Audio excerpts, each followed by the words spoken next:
আমি 2015 world cup Australia নিউজিল্যান্ডে নিজ খরচে যাই এবং যাওয়ার পরে কিছু বাঙালিরা অবশ্য সাপোর্ট করেন।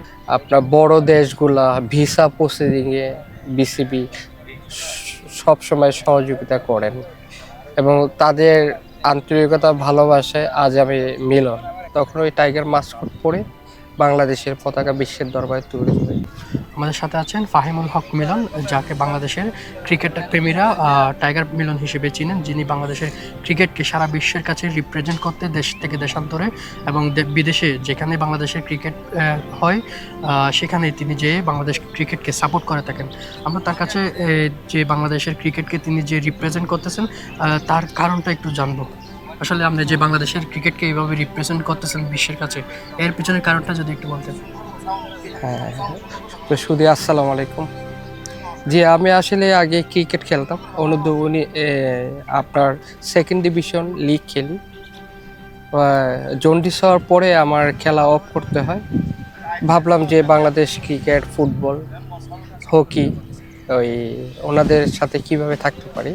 তারপরে চিন্তা আছে 2011 ওয়ার্ল্ড কাপ বাংলাদেশে অনুষ্ঠিত হয়, তখন ওই টাইগার মাস্কট পরে বাংলাদেশের পতাকা বিশ্বের দরবারে তুলে ধরি। ওখান থেকে আমার টাইগারের হাতে পড়ে। এই যে বাংলাদেশের ক্রিকেটকে রিপ্রেজেন্ট করার জন্য কতটি দেশ আসলে যাওয়া হয়েছে, কতটি দেশে? বাংলাদেশ ক্রিকেটকে রিপ্রেজেন্ট করতে আপনার অস্ট্রেলিয়া, নিউজিল্যান্ড 2015 ওয়ার্ল্ড কাপ, আপনার শ্রীলঙ্কা 6-7 বার, ইন্ডিয়াতে 4-5 বার, দুবাই আবুধাবি 2 বার, সাউথ আফ্রিকা 1 বার, ইংল্যান্ডে 2 বার, আয়ারল্যান্ড 1 বার, জিম্বাবুয়ে 1 বার ক্রিকেট পারপাস যাওয়া হয়েছে। এই যে এখানে দেশ থেকে বিদেশে ঘুরে বেড়ান, এখানে তো ফিনান্সিয়াল একটা ব্যাপার স্যাপার আছে, আর এই ফিনান্সিয়ালটা কীভাবে আসে আপনার? আসলে সর্বপ্রথম আবার স্পন্সর ছিল না। 2011 থেকে 2017 সাল পর্যন্ত আমার নিজ খরচে দেশে এবং দেশের বাইরে যাওয়া হয়েছে। আমার বিজনেস ছিল। আমি 2015 ওয়ার্ল্ড কাপ অস্ট্রেলিয়া নিউজিল্যান্ডে নিজ খরচে যাই এবং যাওয়ার পরে কিছু বাঙালিরা অবশ্য সাপোর্ট করেন, ওখানে থাকার ব্যবস্থা হয়।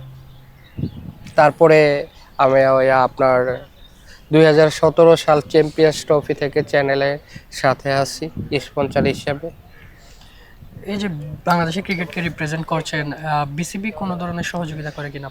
হ্যাঁ, বিসিবি সহযোগিতা করে আপনার দেশে বা দেশের বাইরে খেলার যে টিকিট ওইটা বিসিবি সাপোর্ট দেয়।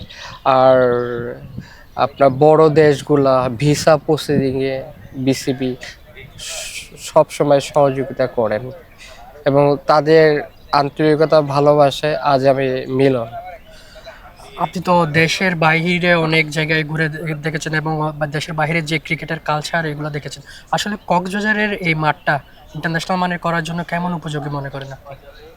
উপযোগী অনেকগুলো ইন্টারন্যাশনাল মাঠ আছে, তারপরও এই মাঠটা আর একটু পরিচর্যা করলে ভালো হবে।